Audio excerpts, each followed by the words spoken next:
ఉమ్మడి తూర్పుగోదావరి జిల్లాలో జనసేన బలమైన అభ్యర్థులను రంగంలో దింపే ప్రయత్నం చేస్తుంది. ముఖ్యంగా కోనసీమ జిల్లాలో ఇప్పటికే పనిచేస్తున్న వేగుల లీలాకృష్ణకు మళ్లీ సీటు కేటాయిస్తారంటూ ఇక్కడ వర్గాల్లో సర్వత్రా చర్చనీయాంశంగా మారింది. ప్రస్తుతం ఆయన మనతో ఉన్నారు. ఆయన అడిగి మరిన్ని వివరాలు తెలుసుకునే ప్రయత్నం చేద్దాం. సార్ చెప్పండి, ఏంటి ఉమ్మడి తూర్పుగోదావరి జిల్లాలో మీ పేరు ఎక్కువగా వినపడుతుంది, మళ్ళీ మీరు బరిలో దిగుతారని మీ దృష్టికి వచ్చిందా ఏంటి? ఖచ్చితంగా ఏ విధంగా పార్టీ నిర్ణయిస్తే ఆ విధంగా పనిచేస్తాను, కానీ ఖచ్చితంగా దిగాలనేది నా ఆశయం. అంటే ఇప్పుడు వైసీపీ బలంగా ఉంది, 175 అంటూ ముందుకెళ్తుంది. మరి మీరు బరిలో దిగుతూ ఉంటున్నారు, వాళ్ళని ఎలా ఢీకొట్టారు మీరు? వైసీపీ బలంగా ఉన్నదనేది వాళ్ళ హైప్ తప్ప ఏం లేదు. ప్రజాక్షేత్రంలో వాళ్ళు చాలా వీక్గా ఉన్నారు. ఈరోజు మీరు ఒకటే నిదర్శనం, ఆ పార్టీకి భవిష్యత్తులో ఈ నియోజకవర్గంలో కానీ ఎక్కడా కానీ మొత్తం అందరూ సర్పంచులు ఎంపీడీసీలు మూకుమ్మడిగా పార్టీని వదిలేస్తూ ఉన్నారు. ఈరోజు మా నియోజకవర్గంలో కూడా అదే పరిస్థితి కనిపిస్తూ ఉంది. ఎట్టి పరిస్థితిలో తిరిగి అధికారంలోకి రావడం వైఎస్ఆర్సీపీ అనేది కళ. అంటే ముఖ్యంగా మండపేటలో చూసుకుంటే తోట త్రిమూర్తులు ఉన్నారు. ఇక్కడ ఆయన చాలా బలమైన అభ్యర్థి. ఆయన ఢీకొట్టడం టీడీపీ జనసేనకు కాస్త కష్టంతో కూడుకున్న పని అంటున్నారు. ఎంతవరకు వస్తూ ఉంటారు? ఆయన ఏ విధంగా బలమైన అభ్యర్థి అనేది మీరే చెప్పాలి. ఎందుకంటే ఆయన ఎప్పుడు కూడా 94లో ఇండిపెండెంట్గా గెలిచాడు ఆయన. ఈ తర్వాత ఈ రోజు కూడా ఆయన సొంతంగా గెలవలేదు. ప్రతిదీ కూడా ఏదో పార్టీని అడ్డం పెట్టుకుని ఆ గాలిలో గెలిచాడు. అంత దమ్మున్న అంత ధీరోదాతుడు అయితే సొంత నియోజకవర్గంలోనే గెలుస్తాడు కదా. ఇక్కడ మెండపాడు వచ్చి నేను గెలుస్తాను అసలు ఆయన పోటీ చేయలేదు. ఇక్కడ ఇప్పుడు వరకు పోటీ చేసిన రామచంద్రపురంలో ఓడిపోయాడు. ఆయన సొంత నియోజకవర్గమే కదా అది గెలవాలి కదా. అంత దమ్మున్నవాడు అయితే ఎందుకు ఓడిపోయాడు? అవన్నీ మీడియా హైపు, అతను అలా బిల్డప్ ఇచ్చుకుంటూ ఉంటాడు. ముఖ్యంగా ఇప్పుడు వైసీపీలో చూసుకుంటే పొత్తుల్లో ఇది సీట్ల మార్పులు చేర్పులు జరుగుతున్నాయి. వ్యూహంలో భాగంగానే ఎక్కడైతే మన అభ్యర్థి బలంగా ఉన్నాడో అక్కడ పెట్టాల్సిందే. సో అటువంటి సందర్భాల్లో తోట త్రిమూర్తులు ఇక్కడ తీసుకురావడంలో ప్రధానంగా అది ఇక్కడ వైసీపీ అభ్యర్థి వీక్గా ఉన్నాడు కాబట్టి తోట త్రిమూర్తుల్ని రామచంద్రపురం నుంచి తీసుకొచ్చి ఇక్కడ పెట్టారు. అది కదా వైసీపీ వ్యూహం. వైసీపీ రామచంద్రపురంలో అతను అడ్జస్ట్ చేయలేక ఇక్కడ పంపించారు తప్ప దాంట్లో వ్యూహం ఏముందండి? మీరు ఒకసారి మీరు సీనియర్ రిపోర్టర్, మీకు తెలుసు. రామచంద్రపురంలో అతను ఓడిపోయి అతను ఏదో ఆ పార్టీని వేడుకుని కాళ్ళు పట్టుకుని ఆ కేసులు కొట్టించుకోవడం కోసం ఇంకో దానికోసం ఆ పార్టీలోకి జమ అయ్యాడు. ఆ జమ అయ్యి ఈరోజు ఈ పార్టీలోకి వచ్చాడు.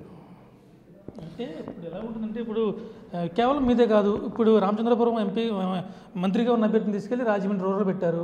అంటే వైసీపీలో ఆ పార్టీ ఒక వ్యూహం పన్నింది అనేది ప్రధానంగా చెబుతున్నాం. దాన్ని ఏమంటారు? మీరు పార్టీగా భావిస్తున్నారు, నేను పార్టీగా భావించలేదు. అందరు ప్రజలు కూడా భావించలేదు. ఏదో కార్పొరేట్ కంపెనీలో ఎంప్లాయీస్ని బ్రాంచ్ హెడ్లను ఇంకో ఊరు నుంచి మార్చినట్టుగా ఉంది అనిపిస్తుంది ప్రజలకి. అంతే తప్ప ఒక ఊరు నుంచి ఒక ఊరికి వెళ్ళినట్టు రెస్పాన్సిబిలిటీలు ఏముంటాయి? ఒక గ్రామం నుంచి ఒక గ్రామం వెళ్ళినట్టు ఆ ఊరు మీద దోచుకుని వెళ్ళిపోతాడు అంతే. ఒక ఎంప్లాయీ గ్రామం మీద దోచుకుని పోతాడు అంతే తప్ప బాధ్యత ఏముంటుంది, రెస్పాన్సిబిలిటీ ఏముంటుంది, ఒక వర్గాన్ని ఏర్పాటు చేసుకోవాలని కసి ఏముంటుంది? మీరందరూ ప్రజలకు పనిచేయాలంటే అక్కడ పనిచేయాలని కసి ఉండాలి, గౌరవం మర్యాదలు ఉండాలి. అక్కడ శక్తివంతంగా నాయకుడిగా ఎదగాలని కసి ఉంటేనే ఎవరైనా పనిచేస్తారు. అంతే తప్ప ఇంకొక ఎంప్లాయీలో ఒక కార్పొరేట్ కంపెనీ ఎంప్లాయీలాగా బ్రాంచ్ హెడ్లో తీసుకొచ్చి నువ్వు బ్రాంచ్ హెడ్ ఈ గ్రామం నీ కింద ఎంతమంది స్టూడెంట్స్ ఉన్నారు, నీ దగ్గర ఎంతమంది ఎంప్లాయీస్ ఉన్నారు, నువ్వు వీళ్ళు దోచుకు తినే లేకపోతే నియోజకవర్గాన్ని దోచుకు తినే అనే చందంగా ఉంది మీరు చెప్పి వాళ్ళ వైసీపీ వైఖరి. అదే ప్రజలు గమనిస్తూ ఉన్నారు. జగన్ అంటే జనం, జనం అంటే జగన్, అది చాలు మా నినాదం అని చెప్పి చెల్లిపోయినా నేను అన్నారు. దాన్ని మీరు ఎలా చూస్తారు? అది 2014లో 2019లో వర్కౌట్ అయింది. 2014లో 67 సీట్లు వస్తే 2019లో 151 సీట్లు వచ్చినాయి. కష్టపడ్డాడు, ఒకసారి అవకాశం ఇచ్చి చూద్దాం, ఫోన్లే ఒకసారి అవకాశం ఇద్దాం అనే విధంగా ఆయన నమ్మించాడు, నటించాడు. కానీ ఇవాళ దోచుకుంటూనే పనిగా ఉన్నాడు తప్ప ప్రజలకు మేలు చేసే విధంగా ఏమీ లేడనేది అందరూ గమనించారు. ఈ గమనించిన దాని మీద ఖచ్చితంగా అతను ఇంటికి పంపించడానికి ఖాయమని చెప్పి ప్రజలందరూ భావిస్తూ ఉన్నారు. అంటే మీరు దోచుకున్నాడు అన్నారు, వాళ్ళు మాత్రం ప్రజా సంక్షేమమే ధ్యేయంగా పనిచేస్తున్న ప్రభుత్వానికి ప్రజలే శ్రీరామ రక్ష అని వాళ్ళు చెప్తున్నారు. ప్రజలే ఇప్పుడు అల్టిమేట్గా అంతిమంగా ప్రజలే కదా నిర్ణయించేది. అధికారంలో ఉండాలా ఉండకూడదని ప్రజలు అంతిమంగా ఎవరినైనా నిర్ణయిస్తారు. చివరికి ప్రజా తీర్పు అనేది చివరికి ఖాయం. దానికి ఖచ్చితంగా నువ్వు లెక్కర్లో దోచుకున్నావా, లేకపోతే ఇసుకలో దోచుకున్నావా, లేకపోతే ఎర్రచందనంలో దోచుకున్నావా, నిత్యావసర వస్తువుల విధానంలో దోచుకున్నావు, దేని మీద దోచుకున్నావు అని ప్రజలు అంతిమంగా వాళ్ళు ఓటు రూపంలో తీర్పు చెప్తారు. అంటే ముఖ్యంగా అమ్మఒడి కానీ ఇతర పథకాలు కానీ ఇవన్నీ ఉన్నాయి. ఇవే కూడా ప్రతి ఇంటికి 3 లక్షల రూపాయలు అందజేసాం. కనీసం దాని కృతజ్ఞతగా నాకు ప్రజలు రుణం తీర్చుకుంటారనేది ఆయన అభిప్రాయం. మీరేమంటారు? ప్రతి ఇంటికి ఎలా ఇచ్చాడండి అతను? అది ఆల్రెడీ ఉంది, ఎప్పుడో ఫీజు రియంబర్స్మెంట్ ఉంది, పిల్లలకి పెన్షన్స్ ఉన్నాయి, అన్ని గతంలో ఉన్న స్కీమ్సే, పేర్లు మార్చి ఇస్తున్నాడు అతను అంతే. పేర్లు మార్చి చేసుకున్నాడు. అది ఆ ప్రజలకు న్యాయంగా దక్కవలసిన వాటా అది. ఆయన జేబులో సొమ్ము రాజశేఖర రెడ్డి గారు సంపాదించింది, రాజారెడ్డి సంపాదించింది ఇస్తే బాగుంటుంది. ప్రజల సొమ్ము ప్రజలకు ఇస్తున్నాడు. వాళ్ళకి దాని మీద హక్కు ఉంది కాబట్టి వాళ్ళు తీసుకుంటున్నారు. దాని మీద ఇతను ఎవరు పంచిపెట్టడానికి? ఆల్రెడీ వాళ్ళకి హక్కు ఉంది ప్రజలకి. ఆ హక్కును వాళ్ళకి దక్కవలసింది దక్కుతుంది అంతే తప్ప ఏ ప్రభుత్వం వచ్చినా దాన్ని ఎవరు ఆపే శక్తి ఎవరికి లేదు. కూటమికి సంబంధించి మీ దగ్గర సమాచారం ఏమైనా ఉందా? ఎందుకంటే జనసేన, బీజేపీ, టీడీపీ కూటమి భవిష్యత్తులో కొనసాగదు, ఇక్కడ బ్రేక్ పడే అవకాశం ఉందన్నారు. దానికి సంబంధించిన సమాచారం దగ్గర ఏమైనా ఉందా? నాకు అటువంటి సమాచారం ఏం లేదండి. కూటమి బ్రేక్ పడే అవకాశం కూడా లేదు. ఎందుకంటే మా నాయకుడు ఒక అంతిమంగా ఒక నిర్ణయం తీసుకుని రాష్ట్ర భవిష్యత్తు కాపాడే విధంగా ముందుకు పోతా ఉన్నాడు కాబట్టి అటువంటి అవకాశమే లేదు. పొత్తుల్లో భాగంగా కొన్ని చోట్ల సీట్లు వదులుకోవాలి, మరి కొన్ని చోట్ల కలిసిపోయి పాటు చేయాలి. అటువంటి పరిస్థితులు వస్తే త్యాగాలు సిద్ధంగా ఉన్నారా? ఖచ్చితంగా మా నాయకుడు తీసుకుంటారు కదా నిర్ణయం. మా నాయకుడు తీసుకునే నిర్ణయం అది మంచి నిర్ణయమే తీసుకుంటారు. నేను నమ్మకం మాకు ఉండబట్టే మేము అందరం పార్టీలో కొనసాగుతున్నాం. ఇప్పుడు అంగన్వాడీల ధర్నా కావచ్చు, పారిశుద్ధ్య కార్మికుల ధర్నా కావచ్చు, ఇతర మొత్తం అందరూ కూడా ఉద్యోగులంతా కూడా ప్రభుత్వానికి వ్యతిరేకంగా ఉన్నా కానీ ఆ ప్రభుత్వం మాత్రం ఆ విషయాల్లో స్పందించడం లేదు వాళ్ళ సమస్యల మీద. ఇప్పుడు దాన్ని ఎలా చూడాలంటారు? వాళ్ళ ఒక్క సమస్య ఉందండి. వాళ్ళ కొరకు పెన్షన్ డబ్బులు ఇవ్వట్లేదు, జీతాలు ఇవ్వట్లేదు. ఉద్యోగులు అంటే ఈ ప్రభుత్వానికి వివక్ష. ఉద్యోగులు అందరికీ అన్ని ఉద్యోగ సంఘాలలో ఇవాళకి ఎందుకు పోలీసులు ఉన్నారు, పోలీసులకి ఇవ్వాల్సిన సిక్ లీవ్ డబ్బులు కూడా ఇవ్వట్లేదు, సరెండర్ లీవ్స్ డబ్బులు ఇవ్వట్లేదు. 24 శాలరీ లేని ఎంప్లాయీలాగా పోలీసు అనే వాళ్ళకి సెలవులే ఉండవు. అటువంటి పోలీసులకి సరెండర్ లీవ్ డబ్బులే పే చేయకపోతే ఇంక ఈ ప్రభుత్వం అది అందరి పట్ల అదే రకమైన వివక్ష ప్రదర్శిస్తూ ఉంది. దశల వారీగా ఉద్యోగులతో అంగన్వాడీలతో చర్చలు జరుపుతూనే ఉన్నాం. వాళ్ళు కూడా కొంచెం సానుకూలంగా స్పందించాలి, అసలు స్పందించట్లేదు అన్నారు. మరి దాన్ని అంటే అసలు ఉద్యోగ సంఘాలతో తప్పులు అంటారు, మరి దాన్ని చెప్తారు. ఆయన అన్నీ అలాగే చెప్తారండి. మీకు తెలియదే ఉంది. ఆయన హామీలు ఇచ్చాడు, హామీలు నిలబెట్టుకోవడం కోసం వాళ్ళ మీద నిందలు వేసి మీకు ఏ విషయమైనా ఆయన చేయకపోతే ఎదుటి వ్యక్తి మీద బుర్రలు చల్లి దానికి గుడ్డగాల్చి మొహాన్ని వేసినట్టు ఆయన చేయడమే ఆయన నైజం. దాన్ని ఎవరు కూడా ఇప్పుడు వాళ్ళదే తప్పని ఆ విధంగా సృష్టించాడు ఆయన. అంటే వీళ్ళేమో పార్టీలు గుంపులుగా వస్తున్నాయి, మేము మాత్రం సింహం సింగిల్గానే వస్తుంది, మేము ఢీ కాంటాక్ట్ సిద్ధంగా ఉన్నామన్నారు. దాన్ని మీరు వాళ్ళు సింగిల్గా వస్తాం సింహం అన్నారు, మీరు అందరూ కలిసి గట్టిగా వెళ్తున్నాం అనేది వాళ్ళు ఆరోపణ. ఏం చెప్తారు?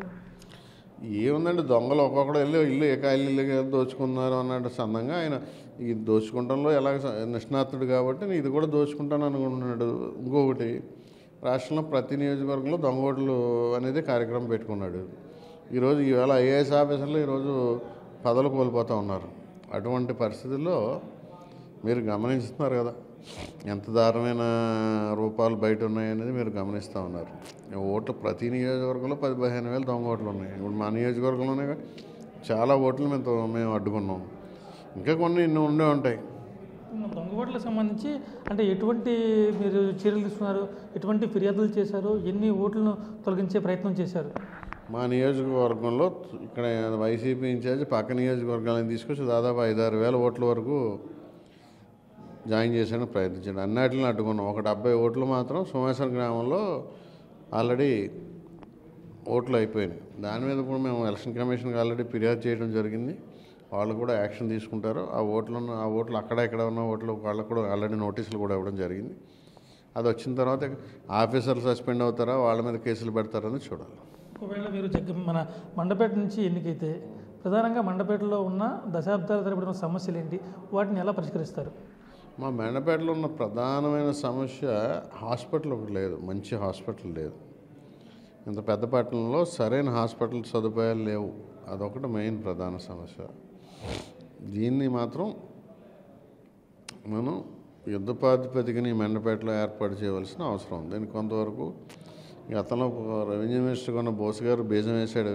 దాన్ని మళ్ళీ ఆయనకి ఎక్కడ పేరు వస్తుందో అని చెప్పి ఇక్కడ స్థానికంగా ఎమ్మెల్సీ మళ్ళీ ఇన్ఛార్జిగా వచ్చాక దాన్ని అతను అడ్డుకున్నాడు. లేకపోతే ఈసారి పాపం ఆ సమస్య మనకి చాలా వరకు తీరును. మండపేటలో తాగునీరు సమస్య ప్రధానంగా ఉంది. అలాగే మున్సిపాలిటీ వ్యవస్థకు సంబంధించి డంపింగ్ యార్డ్ లేదనేది ఇక్కడ ప్రజలు పెద్ద ఎత్తున అంటే ఎక్కడో ఊరు మధ్యలో వేస్తున్నారనేది ప్రధానంగా చెప్తున్న సమస్య. అది కానీ మీ దృష్టికి వచ్చిందా? డంపింగ్ యార్డ్ ఆల్రెడీ ఉందండి. డంపింగ్ యార్డ్ సరిపోవట్లేదు. ఆల్రెడీ గతంలోనూ మళ్ళీ డంపింగ్ యార్డ్ ఆల్రెడీ రైతులు ఎవరో సేకరిస్తే దాన్ని కోర్టుకు వెళ్ళడం జరిగింది. ఇప్పుడు అవన్నీ తీసుకుని ఆల్రెడీ పూర్తవుద్ది. లేకపోతే దాన్ని ఇప్పుడు ఏ విధంగా డంపింగ్ యార్డ్ ఏర్పాటు చేసి ప్రజలకు మంచి చేయాలో ఆ విధంగా ముందుకు వెళ్ళొచ్చు, ప్రాబ్లం ఏం లేదు. అంటే డంపింగ్ యార్డ్ సంబంధించి మీరు అధికారులతో ఏమైనా చర్చలు జరిపారా? దాన్ని సమస్యను పరిష్కరించడానికి అంటే ఇప్పటివరకు ఈ ప్రభుత్వం వచ్చిన తర్వాత 6 నెలల్లో డంపింగ్ యార్డ్ సమస్యను పరిష్కరించమని చెప్పింది. ఇది 5 ఏళ్ళు అయిపోతుంది. దీని మీద కానీ మీరు ఏమైనా పోరాటం చేశారా? పోరాటం చేయడానికి చాలా అర్జీలు ఇచ్చాం. ఆల్రెడీ ఉన్న డంపింగ్ యార్డ్ ఉన్న కోర్టు క్లియరెన్స్ కూడా మేమే తీసుకురావడం జరిగింది. 3 డంపింగ్ యార్డ్ సేకరించింది చివరికి దాంట్లో కూడా అవినీతి జరిగింది. సరే, అవినీతి జరిగిన ముందు మనకి ఇన్ని పట్టణానికి అవసరమైంది కాబట్టి మేము దాన్ని స్వాగతించాం. తాగునీరు సంబంధించి వాటర్ ట్యాంకులు సరిపోవట్లేదు, ఉన్న ట్యాంకులని విస్తరించాలి. నగరం పెరిగింది కానీ అవే పాత వ్యవస్థ కొనసాగుతుందనేది ప్రజలు కొంతమంది చెప్పిన సమస్య. అది మీ దృష్టికి వచ్చిందండి? తాగునీటి సమస్య అనేది ఇక్కడ మీరు ప్రధానంగా కేవలం 20 అడుగుల్లో బోర్వెల్స్ పడతాయి, 20-25 అడుగుల్లో.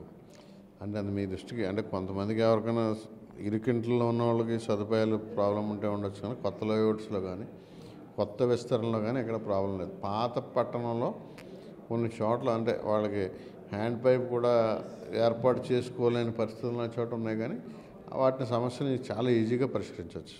చివరిగా జనసేన టీడీపీ కూటమికి ఎందుకు ఓటు వేయాలంటే ఏం చెప్తారు? జనసేన టీడీపీ కూటమికి ఒకటే అర్థం చేసుకోవాలి, ఈవేళ ప్రజల ఆస్తులకు కానీ మాన ప్రాణాలకు కానీ ఎటువంటి రక్షణ లేదు. ఇప్పుడు మా తాతలు ముత్తాతలు ఇచ్చిన మీ తాతలు మీకు కూడా భూములు ఆస్తులు ఉన్నాయి, వాటి మీద జగన్మోహన్ రెడ్డి ఫోటో వేసుకుని ఇచ్చే పరిస్థితి దాపరించింది రాష్ట్రంలో. అది ఒకటే మెయిన్ కారణం కాదు, ఇంకా నిత్యావసర వస్తువులు కానివ్వండి, ఒక రోడ్డు సదుపాయం కానివ్వండి. అంటే ఒక ఫాసిస్ట్ అంటే ఎవరైతే ఫ్యూడల్ మనుషులు అంటే ఫ్యూడలిజం అంటే ఒక మనిషికి తిని చాలని ఫుడ్ పెట్టడం, అది ఫ్యూడల్ వ్యవస్థలో భాగం. వాడు ఎప్పుడూ అక్కడే ఉండాలి. ఆ దృక్పథం నుంచి వచ్చిన వ్యక్తి జగన్మోహన్ రెడ్డి. దాన్ని పారదోలాలంటే ముందు ప్రధానంగా ప్రజలను అందరినీ కూడా వారి జీవన ప్రమాణాలు పెంచి వాళ్ళందరినీ కూడా ఆర్థికంగా అభివృద్ధి తీసుకుపోవడమే మన లక్ష్యం.